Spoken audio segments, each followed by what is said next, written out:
राम राम। प्रयागराज कुंभ की 5 बार की मेरी यात्रा में एक यात्रा हवाई जहाज की भी हुई और हवाई उड़ान वहाँ से मैं सीधा जब बमरौली के हवाई अड्डे पर पहुँचा तो वहाँ से परमार्थ आश्रम के लिए जाना था, परमार्थ निकेतन। चूँकि वो एक रास्ता है जहाँ ज़्यादातर वीआईपी जाते हैं, हवाई अड्डे पर उतरने वाले बहुत से लोग टेंट सिटी की तरफ जाते हैं जो अरेल घाट पर बनी हुई है, इसलिए मुझे लगा कि उस रास्ते के बारे में आपको मैं विस्तार से बताऊं। ये प्रयागराज के हवाई अड्डे से निकलने के बाद का ये रास्ता है। इसी रास्ते से होकर हम शहर की तरफ बढ़ेंगे। पहले प्रयागराज का हवाई अड्डा छोटे बस अड्डे जैसा हुआ करता था 2019 के कुंभ से पहले तक। 2019 में इस हवाई अड्डे नए टर्मिनल का निर्माण हुआ और अभी उत्तर प्रदेश में 6 एरो ब्रिज वाला ये अकेला हवाई अड्डा है। यहाँ से अभी देश के लगभग हर हिस्से के लिए उड़ानें हैं। मकर संक्रांति के दिन 36 और मौनी अमावस्या के दिन 103 से अधिक उड़ानें यहाँ उतरी।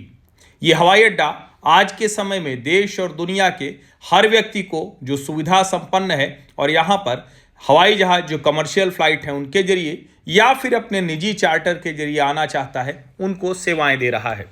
यहाँ तक कि दूसरे रूट्स पर चलने वाली जो हवाई सेवाएं हैं उनको भी इसी रूट पर डाइवर्ट कर दिया गया है क्योंकि यहीं पर यात्री ज़्यादा हैं। हालांकि किराए बहुत ज़्यादा होने पर इसकी थोड़ी आलोचना भी हुई। ये प्रयागराज हवाई अड्डे से निकलकर अब हम शहर की तरफ जा रहे हैं और ये शहर का वो इलाका जिसकी कल्पना नहीं की जा सकती थी कि यहाँ पर 4 लेन की ऐसी शानदार सड़क बनेगी। खंबे चमकते हुए, रोशनी से भरपूर, जगह जगह प्रतीक चिन्ह, हिंदू धार्मिक प्रतीक चिन्ह। आपको लगेगा कि हाँ, किसी ऐसे शहर में आ गए हैं जो हिंदू धर्म, संस्कृति, सभ्यता उससे पूरी तरह से सरोबार है, उसमें डूबा हुआ है। उस शहर के लोग जो हिंदू संस्कृति सभ्यता को अपने में संजोए चलते हैं। वो प्रयागराज जो तीर्थ राज प्रयाग है, यानी तीर्थों का राजा है। वो प्रयागराज जहाँ गंगा, यमुना और सरस्वती का संगम है। वो प्रयागराज जहां विश्व का पहला गुरुकुल महर्षि भारद्वाज का आश्रम था। उस प्रयागराज की ओर हम जा रहे हैं और ये जो रास्ता है, जब यहां पर जमीन ली गई और लगा कि झलवा से कैसे इस इलाके से ये सड़क निकल कर जा पाएगी, लेकिन अब हवाई अड्डे से निकलकर शहर में आने के लिए आपको कुछ क्षण लगते हैं और शहर से शहर के भीतर आना और दूसरी तरफ जाना ये हो सके इसके लिए बाकायदा कई नए उड़ान पुल भी बनाए गए और उन उड़ान पुलों के जरिए हम सीधे शहर में भी आ जाते हैं और चाहें तो शहर से बाहर निकलकर, यानी जो नैनी की तरफ का इलाका है, जो अरेल घाट हम बहुत सुनते हैं, जहां हेलीपैड भी बना हुआ है, जहां सारे वीआईपी आते हैं। यहीं से सारे वीआईपी जो नाव लेकर या स्टीमर लेकर वो जाते हैं और संगम पर स्नान करके आते हैं।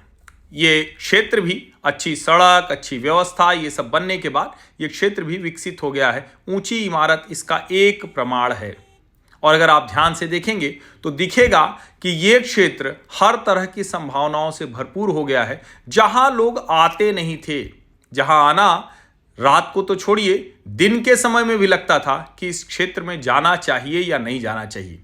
यहीं पर IIIT भी है जो डॉक्टर मुरली मनोहर जोशी के समय में आई थी और जो इलाहाबाद विश्वविद्यालय है उसके विज्ञान संकाय में चला करती थी। ये नया उड़ान पुल है जिससे आप नीचे के सारे जो जाम वाले रास्ते हैं उनको पार करते हुए निकल जाते हैं। ये देखिए, ये शानदार पुल बनाया गया है जिससे कि आप पार करके बहुत, जिसको कहते हैं ना कि कोई आपको मुश्किल नहीं होने वाली, और आप इन उड़ान पुलों के जरिए तेजी से हवाई अड्डे से निकलकर संगम की अपनी यात्रा, गंगा मैया में स्नान की अपनी यात्रा वो आसानी से पूरी कर पाते। और ये मैं 5 तारीख की रात को मैंने ये यात्रा की थी। तारीख इसलिए बता रहा हूं जिससे कि आपको ये स्थिति का ठीक ठीक पता हो। हालांकि आज भी इसकी स्थिति लगभग ऐसी ही है क्योंकि इस रास्ते पर बहुत भीड़ या बहुत ट्रैफिक आपको नहीं मिलने वाली। और ये जो उड़ान पुल है, ये जब उड़ान पुल समाप्त होता है तो आप शहर के भीतर आ जाते हैं और ये बड़ा गोल चक्कर, इस गोल चक्कर से आप देखेंगे तो जो रास्ता बाएं जा रहा है वो आपको दिखा रहा है, लेकिन हमें बाएं नहीं जाना है। हम इस रास्ते पर जो बड़ा गोल चक्कर है यहाँ से घूमेंगे, क्योंकि यहीं से घूमकर अब हम जो शहर का दूसरा इलाका है, दूसरा क्षेत्र है, उधर की तरफ हम बढ़ेंगे। अब सामने आपको, जब आप यहाँ से आगे बढ़ते हैं तो आपको दिखेगा जो बोर्ड नजर आ रहा है वो संगम, हाईकोर्ट और चौक किस तरफ जाता हुआ दिखेगा। लेकिन आपको यहां भी नीचे नहीं उतरना है, ये ध्यान में रखिएगा कि संगम, हाईकोर्ट, चौक, तो संगम, हाईकोर्ट वाले की तरफ से आप जा सकते हैं, लेकिन आप इधर मत उतरिएगा, आप इस दूसरे उड़ान पुल पर उतर आइएगा, जिससे कि आप चौक की तरफ चले आए। चौक की तरफ आप इस उड़ान पुल को पार करके निकलेंगे तो जो जमुना का किनारा है, जमुना के किनारे किनारे आप जो पुराना नैनी का पुल है उस तरफ बढ़ेंगे। ये जो इविंग क्रिश्चियन कॉलेज है उसके सामने से ये पुल पार करके आप उस रास्ते पर जाएंगे और इविंग क्रिश्चियन कॉलेज के सामने से आप पुराने नैनी पुल की तरफ बढ़ चलेंगे। नैनी पुल पार करने के बाद तुरंत बाद आपको अरेल घाट वाली सड़क पर मुड़ना है। और ये भी उड़ान पुल जो बने हैं ना, ये सब जो प्रयागराज के लोग हैं, जो प्रयागवासी हैं, उनका जीवन किस तरह से सुंदर कर दिया है, सुखद कर दिया है, उसकी कल्पना भी नहीं की जा सकती है। ये ठीक है कि अभी तो शहर के लोग पिछले 1.5-2 महीने से बहुत जाम झेल रहे हैं, बहुत मुश्किलें झेल रहे हैं, लेकिन ये सब उनके जीवन में स्थायी सुख सुविधा भी लेकर आया है, स्थायी सहूलियतें भी लेकर आया है। ये ऐसा नहीं है कि ये निर्माण कार्य कोई एक दिन के हैं, कोई अस्थायी निर्माण कार्य हैं। जैसे 7,000 करोड़ खर्च होने की बात आती है, तो इस बार जो अधिकांश निर्माण कार्य हैं वो स्थायी हैं, आधे से ज़्यादा जो निवेश हुआ है। और ठीक है, 3 लाख करोड़ का रेवेन्यू इसकी बात छोड़ भी दें तो प्रयागराज के लिए बहुत ढेर सारी चीज़ें हैं जो इस कुंभ के भी जरिए हो रही हैं। अब आप इस जो पुल है इससे उतर कर शहर के दूसरे हिस्से में पहुंच गए और यहाँ से जो पुराना नैनी का पुल है, हम यहाँ से आगे जाएंगे और वहीं से मुड़ेंगे। जब इस सड़क पर आगे बढ़ेंगे, अभी इस सड़क से आगे जाने के बाद हमें दाहिने मुड़ने के बाद वो अभी शहर के हम पुराने इलाके में चल रहे हैं, मतलब जिसको अगर हम कहें तो जो आप जंक्शन के लिहाज से सिविल लाइंस और चौक की तरफ था, अब उधर से हम ये सीधे नैनी पुल पर उतर गए।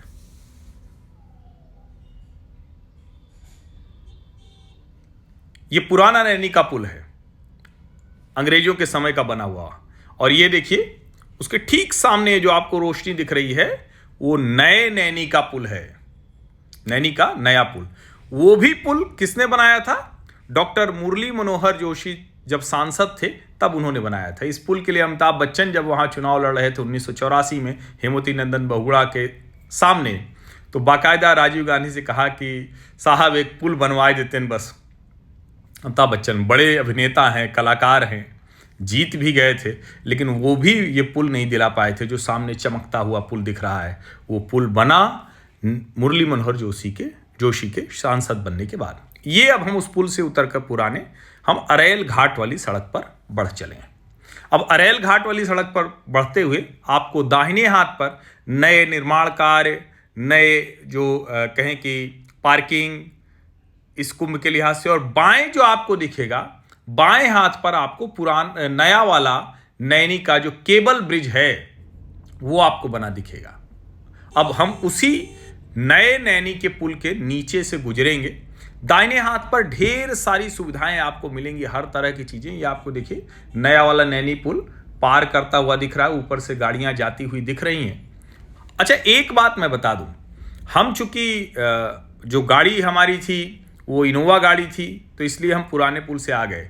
लेकिन अगर आप मिनी बस से हैं, आप ट्रैवलर से हैं, तो आप पुराने नैनी के पुल से नहीं जा सकते, क्योंकि जब हम दोबारा फ्लाइट पकड़ने के लिए, जहाज पकड़ने के लिए गए थे तो हम कई लोग हो गए थे, तो हम ट्रैवलर गाड़ी से गए थे, तब फिर ये मुश्किल थी। अब देखिए दिखा रहा है दाहिने मिर्जापुर और सामने सीधे सोमेश्वर मंदिर, तो हमें सोमेश्वर मंदिर वाली ही सड़क पर जाना है, हमें मिर्जापुर तो जाना नहीं है। वो नया पुल भी देखिए उधर ही जाएगा, तो हमें सीधे सोमेश्वर मंदिर वाली सड़क पर जाना है। और इसी सड़क पर जब हम आगे बढ़ते हैं तो इसी सड़क पर जो एक कहें कि दाहिने तरफ आपको जो कुंभ से संबंधित जो व्यवस्थाएं हैं, रेस्टोरेंट हैं, और एक बड़ा सुंदर वहाँ शिवालय पार्क बना हुआ है जो कूड़े कबाड़ से बनाया गया है। वहाँ 12 ज्योतिर्लिंग है। अब ये देखिए कि सम्राट हर्षवर्धन बुद्ध विहार अरेल घाट, ये वो भी एक दिख रहा है। और अब आपको बोर्ड लगे दिखने लगे हैं, क्योंकि हम अब धीरे धीरे वहाँ पहुँच रहे हैं जहाँ परमार्थ निकेतन आश्रम है। और परमार्थ निकेतन स्वामी चिदानंद जी महाराज ने, तो उन्होंने जैसा वहाँ बनाया है ऋषिकेश में, अब वैसा ही पक्का निर्माण यहाँ भी कर लिया है। और जो पक्का निर्माण है उसी के सामने जो कुंभ क्षेत्र है उसमें उन्होंने अपना शानदार सुंदर एक बढ़िया कॉटेज है, बढ़िया यज्ञशाला है, बढ़िया एक बड़ा स्थान है जहां हम लोगों का आयोजन भी हुआ, कार्यक्रम भी हुआ, और वहीं स्वामी जी रहते भी हैं, पूरे समय वहीं रहे। तो हम चूंकि वहीं लेकर चलेंगे, लेकिन अब यहाँ से जैसे है ना, तो अगर आप इसको देखें तो ये जो सीधे गाड़ी जा रही है ये परमार्थ के उसी आश्रम की तरफ जाएगी। लेकिन हमें तो चूंकि जो अस्थायी आश्रम है, और ये देखिए अब मेला क्षेत्र पूरा दिखने लगा, पूरा ये जिसको कहते हैं ना कि गंगा यमुना सरस्वती का वो पावन स्थल दिखने लगा। और अब हम यहाँ से मुड़ेंगे तो सीधे परमार्थ निकेतन आश्रम के रास्ते पर बढ़ चले हैं। अब बस हम परमार्थ निकेतन पहुँचा चाहते हैं। मेले का एहसास अनुभव आपको होने लगा होगा। हम यहीं पर 2 रात 2 दिन रहे। सचमुच अपने आप में ये दिव्य अनुभव था। आप भी प्रयागराज हवाई अड्डे से परमार्थ या कहें कि टेंट सिटी या रेल घाट आना चाहते हैं तो ये सबसे सुंदर रास्ता है। आसानी से आप यहाँ पहुँचे, इसलिए पूरे रास्ते का विवरण मैंने आपको दिया। और नए उड़ान पुलों ने ये यात्रा बहुत सुगम और बहुत सुंदर कर दी है। किसी तरह की कोई मुश्किल नहीं है। जय गंगा मैया।